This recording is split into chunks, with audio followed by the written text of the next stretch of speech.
Who wouldn't like prices to start falling? Careful what you wish for, economists say. Many Americans are in a sour mood about the economy for one reason. Prices feel too high. It's not that they are, they feel too high. Yeah. What is this? Chuck Norris says, do this daily for more energy, even if you're 80. That's an ad, Jordan. I wonder what he's saying. Screenshot that for me. I'll put that in the episode. No. Wouldn't it be great if prices actually fell? What economists call deflation? Who wouldn't want to fire up a time machine and return to the days before the economy rocketed out of the pandemic recession and set prices soaring? Is that how it worked? That's it's just... the economy did so well that prices just went up. It rocketed out of the pandemic recession. Dude, so dumb. But it's so obvious. Like, people... this is insane. You know what? I didn't even catch that when I was reading through this. The economy rocketed out of the pandemic recession and sent prices soaring. It rocketed out of the recession. It was like, oh no, the pandemic made everything. Yeah. The pandemic made create a recession, and then the economy rocketed out of it and just sent prices soaring. Amazing. No one's to blame but the pandemic. At least prices are now rising more slowly, Josh. That's called disinflation. Disinflation. That's Okay. new. I hadn't heard of that one. No, that's a new term. Many economists caution, though, that consumers should be careful what they wish for. Falling prices across the economy would actually be an unhealthy sign. If things get cheaper, Jordan, that's unhealthy. Oh. Here's why deflation is so bad. Okay. Mainly because falling prices tend to discourage consumers from spending. This sounds a lot like George W. Bush. Why buy now, after all, if you can purchase what you want, cars, furniture, appliances, vacations, at a lower price later? The reality is that the economy's health depends on steady consumer purchases. In the United States, household spending accounts for about 70% of the entire economy. If consumers were to pull back en masse to await lower prices, businesses would face intense pressure to cut prices even more to try to jumpstart sales. Oh, so if prices fell, then they would actually... If people were... Now, hold on. I thought that businesses were so greedy that just on their own, they were just raising prices. They were price gouging. That's what we thought. But now it's our fault because we're spending money, and so they're like, oh, well, then we're just going to raise prices because everybody has money, so we can just spend whatever we want on cars. We shouldn't get what we want, which is lower prices, because then the businesses would even lower prices even more. This is sad because think of how many people are in debt. I mean, it's almost like every single American is in debt. And so these people are like, well, yeah, people are in debt, but they need to keep getting in debt so that the economy can do well. So that prices don't drop. It doesn't make any... Like, it's insane. How can anybody... I don't think anybody really reads once inflation, deflation. They just know, oh, prices are up. And then maybe they see a headline that tells them, oh, well, I heard that if prices fall, that's bad. But also, I can't afford things, so but it's just I don't know what I believe. It's just like life. If you this is like thinking too hard. Obviously, this is propaganda, but it's people thinking too hard. Whereas in life, in your own personal life, you just have to think, what is the right thing to do? And if something bad happens because I got myself in a mess and now I'm doing the right thing and so everything comes to light, well, that's just the price that you pay. But look, you're living in truth now, so everything is going to only get better after it gets worse. So here, it's like everybody is in debt in the United States. And it's like, no, well, we need to keep spending money. People need to still keep being in debt so that prices, blah, blah, blah. But it's like, okay, well, maybe the economy does need to crash. Maybe people do need to stop spending money because they're like, oh, hey, we're living over our means.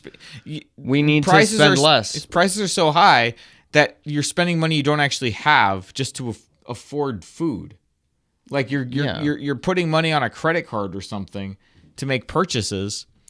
Because we all have made bad choices about college or whatever, and everyone's in so much debt, and now it's like, well, now we need a new car, and we need to, you know, and life just, I want to buy the truck.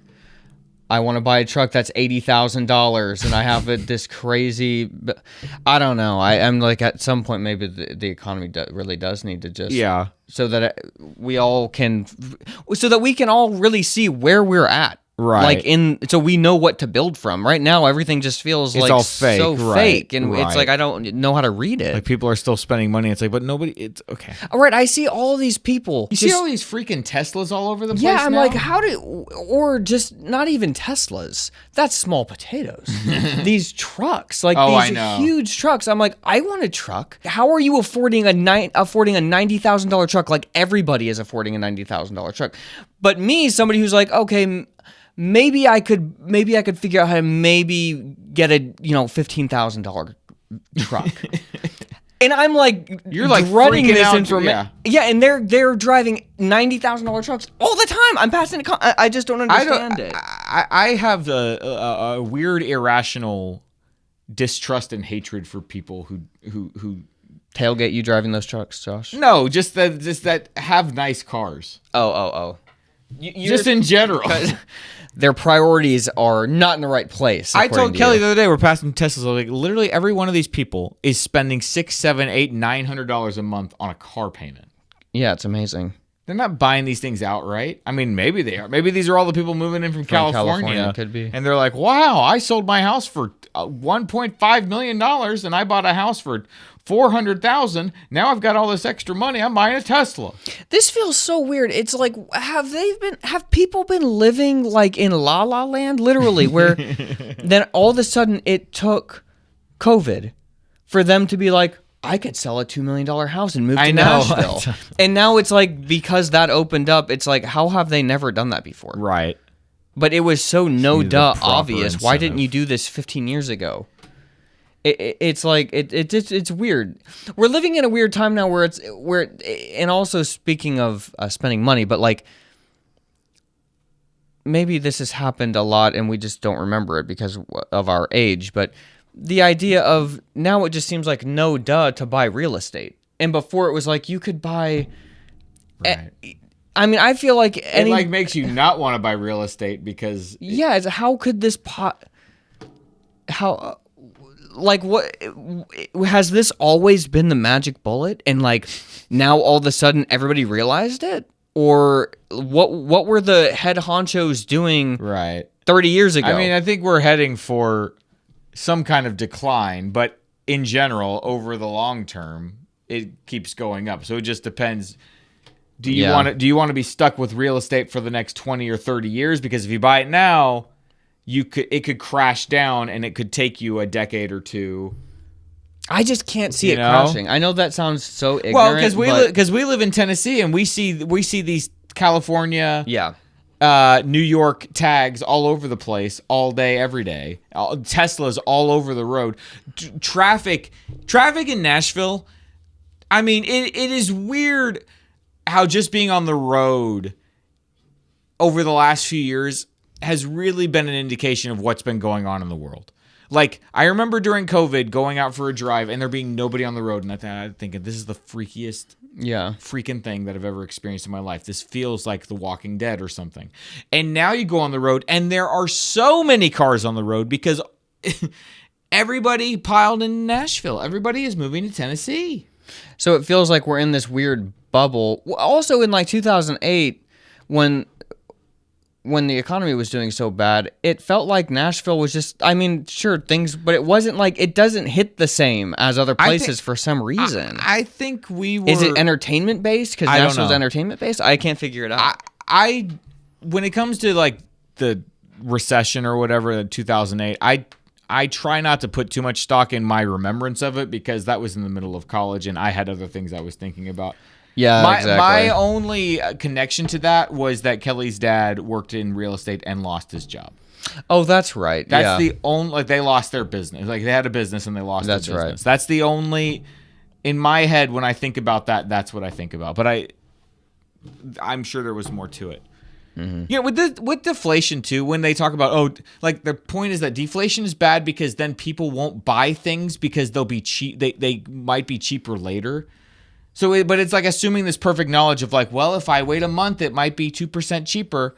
And then if I wait another month, it'll be 2% cheaper. But you don't know. You don't know like what's going to, you just know that like, for example, I want to get a pinball machine. Okay. Am I not going to buy a pinball machine because in a month or two, it might be a percentage or two cheaper? That's what I mean. Everything what? feels so weird. I need food now.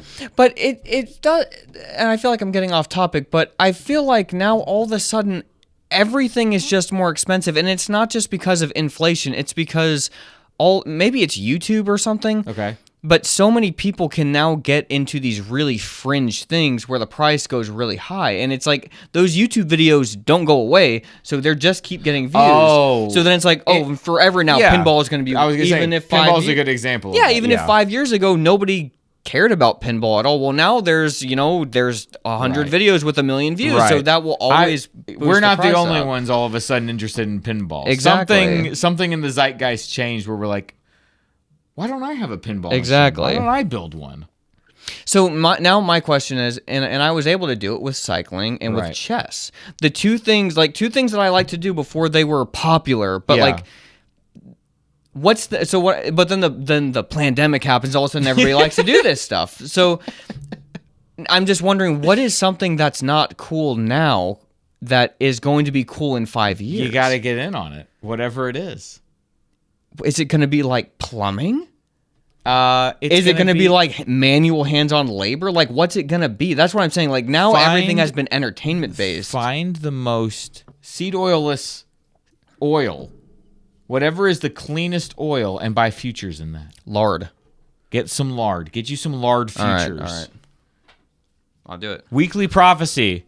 Okay, get lard futures, but not financial advice. This is not a financial show. That's not health advice. I guess that's it. Okay, great. I don't. What's next? Good news, bad news. I don't know.